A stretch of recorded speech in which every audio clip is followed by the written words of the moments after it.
What is up, everyone? I'm Ryan from Fireside Yankees, and in today's video, we're recapping the Yankees' 11-2 beatdown of the Cleveland Guardians.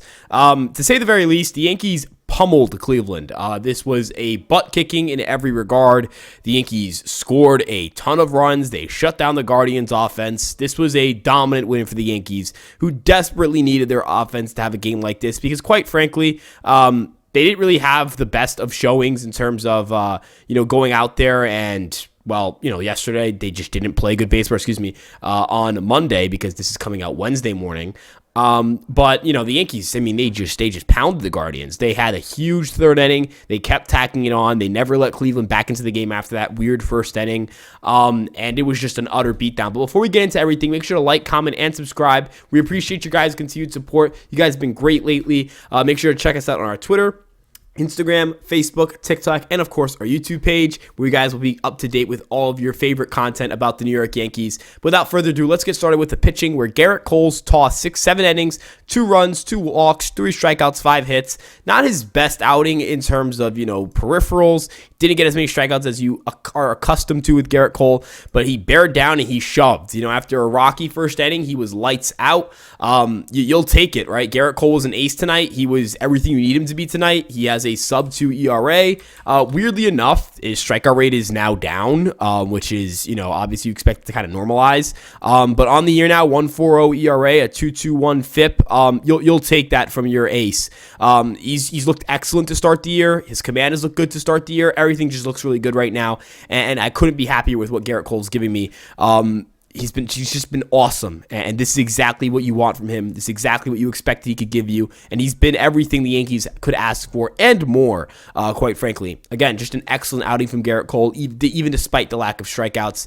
Abreu came in, tossed 2 innings, 2 hits, 1 strikeout, no runs allowed, 7 scoreless innings, and I was saying this all offseason, and if you follow me on Twitter, you know exactly what I'm going to get into here. People wanted Abreu DFA'd.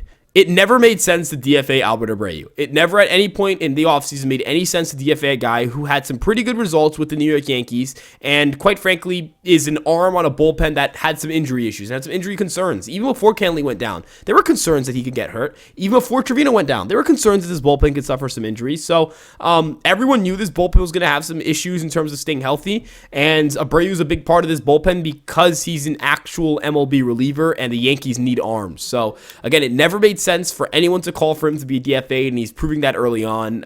Even if he stinks at some point during the year, the Yankees can then DFA him, but to DFA him and just let him go, could you imagine if the Yankees let go of Abreu and he's on another team tossing 7 scoreless innings?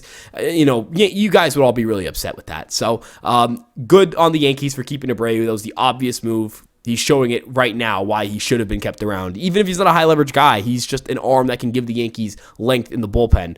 Then if we look at the offense, there is a lot to talk about here. DJ LeMahieu, 2 for 4 with a double and a walk. Aaron Judge, 2 for 5. Anthony Rizzo, 2 for 3 with a walk and 2 RBIs. Gleyber Torres with a hit and a walk. Willie Calhoun had an RBI and a hit. Oswaldo Cabrera had a hit and a sac fly for an RBI. Franchi Cordero had a 3-run bomb. He went 1 for 4. Jose Trevino went 1 for 4 with an RBI. Aaron Hicks went 2 for 4 with 2 hits today. First multi-hit game of the year for Aaron Hicks. The Yankees just hit, right? The Yankees just mashed. They just crushed the Cleveland Guardians. I want to say this because coming off of yesterday's game, I talked a lot about, let's not make conclusions about the lineup in April. The Yankees just scored 11 runs. That doesn't mean the Yankees lineup is going to score 11 runs every game, but it should be noted because, quite frankly, there are way too many people who are already complaining about the lineup, just after one game, right? The Yankees are now, I believe they're averaging about right around 5 runs a game. I don't really see how you can sit here and say the lineup's been an issue this year. Yes, you're going to have games where you don't score a million runs or where you score just 2 runs or where you fail with runners in scoring position. That's called baseball. That's how the game is played. That's going to happen. And that happened yesterday. It did not happen today, it happened Monday. And that did not happen Tuesday night against the Guardians. The Yankees scored 11 runs. You expect this team to have their ups and downs. That's how baseball works. It's a long season. It is a very long season. When the Yankees if the Yankees start slumping and it's August and they're not playing well, we can start reaching conclusions. We can start pressing the panic button a little bit. But there's no panic button to be pressed in April. And the Yankees are 7-4. And if they win tomorrow, they will have won their first 4 series played. That'll mean they'll be 8-4. You win 8 out of every 12 games. You're going to win 1 million games. I don't understand the obsession with finding a reason to be concerned.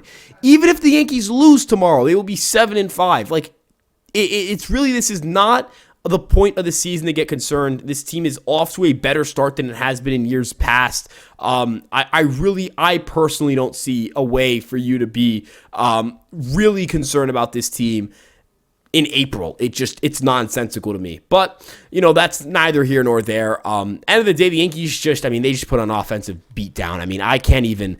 Good God. The Yankees are clicking, right? The middle of the lineup, LeMahieu, Judge, Rizzo, Stanton, Gleyber are all just mashing right now. I know Stanton didn't play today, but still, those 5 guys are giving you insane production. They're giving you everything you need from the top of your lineup right now. And then you just kind of hope that, Cabrera gets back on track. He gets a little more consistent. You get better performances from guys like, obviously, Anthony Volpe. Trevino, hopefully, you just take what he gives you. And then you get Bader back. Those are your hopes that, you get a little bit better production from the bottom of your lineup. And then, when the top of the lineup guys slump a little bit, those bottom of lineup guys can carry you a little bit there.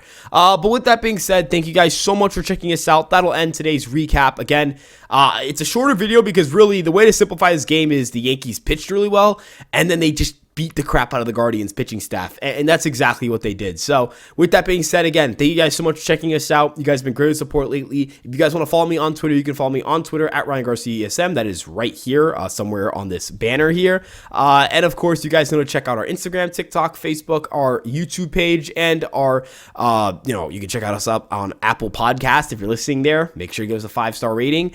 And of course, make sure to like, comment, and subscribe, and turn on post notifications. We'll see you guys in the next video. Ryan out.